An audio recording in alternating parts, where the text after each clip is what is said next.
បាទថ្ងៃនេះខ្ញុំសូមចែកម្លែកជូនបងប្អូនពាក់ព័ន្ធជាមួយនឹងការគ្រប់គ្រងការពុលខួរក្បាលដោយសារតែបញ្ហាខ្សោយថ្លើមនៅក្នុងជំងឺក្រិនថ្លើមកម្រិតធ្ងន់បាទជាទូទៅផលវិបាកនៅក្នុងជំងឺក្រិនថ្លើមវាមានផលវិបាកច្រើននៅក្នុងចំណោមផលវិបាកទាំងអស់នោះវាមានផលវិបាកមួយដែលយើងហៅថា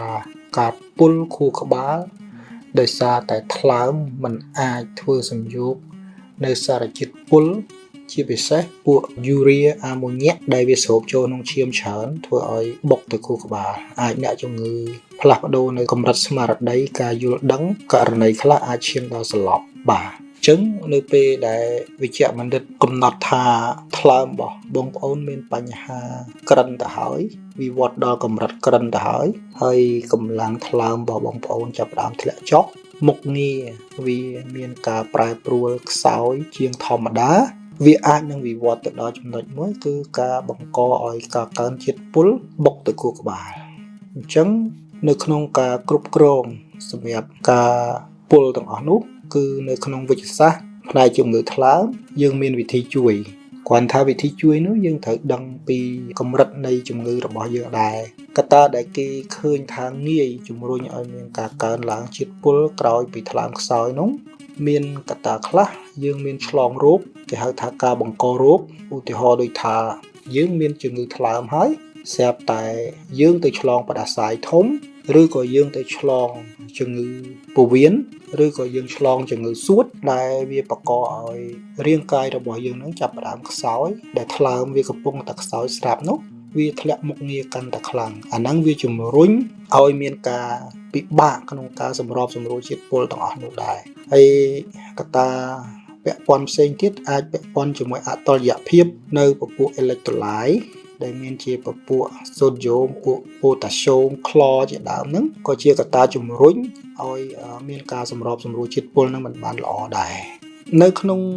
ការគ្រប់គ្រងជាតិពុលបុកទៅខួរក្បាលនៅក្នុងជំងឺក្រិនថ្លើមហ្នឹងដែលភាសាពេទ្យយើងហៅ Hepatic Encephalopathy ហ្នឹងយើងមានឱសថ2ប្រភេទនិងពពួកថ្នាំជំនួយ2ប្រភេទឱសថ2ប្រភេទនោះទី1ពពួក Lactulose នេះបងប្អូនដែលមានសាច់ញាតិធ្លាប់មានជំងឺថ្លើមបងប្អូនអាចឃើញនឹងវិជ្ជបណ្ឌិតលោកចេញអា Lactulose ហ្នឹងឲ្យទៅអ្នកជំងឺដើម្បីឲ្យលោកហូបដើម្បីឲ្យការពារនៅការបឺតស្រូបជាតិពុលចូលក្នុងឈាមគឺបញ្ចេញវាតាមលាមកថ្នាំនោះអ្នកខ្លះហូបទៅបត់ជើងធំញឹកអាចរាកផងក៏មានដែរអញ្ចឹងបងប្អូនអ្នកជំងឺមួយចំនួនលោកថាហូបអាថ្នាំហ្នឹងទៅរាកឬក៏លោកហៅថាថ្នាំបញ្ចុះលាមកតាមពិតវាមិនមែនជាថ្នាំបញ្ចុះលាមកទេគ្រាន់តែថ្នាំហ្នឹងវាមាន side effect ឥទ្ធិពលទី2របស់វាធ្វើឲ្យរាកថ្នាំហ្នឹងគឺវាទៅធ្វើការដោយការទប់ឬក៏បន្ថយការបឺតស្រូបរបស់ជាតិអាម៉ូញ៉ាក់នៅក្នុងពោះវៀនរបស់បងប្អូនអ្នកជំងឺ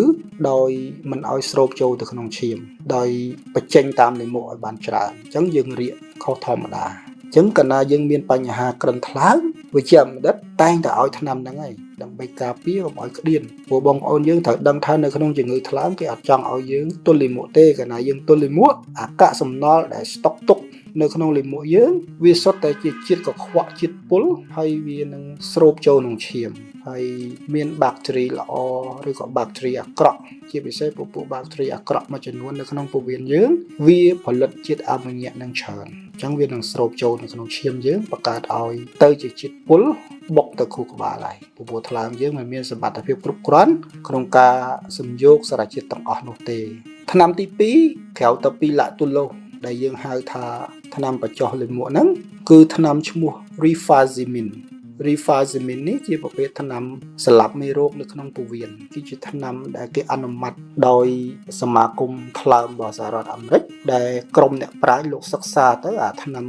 Rifaximin ហ្នឹងជាប្រភេទ broad spectrum antibiotic ជាប្រភេទថ្នាំ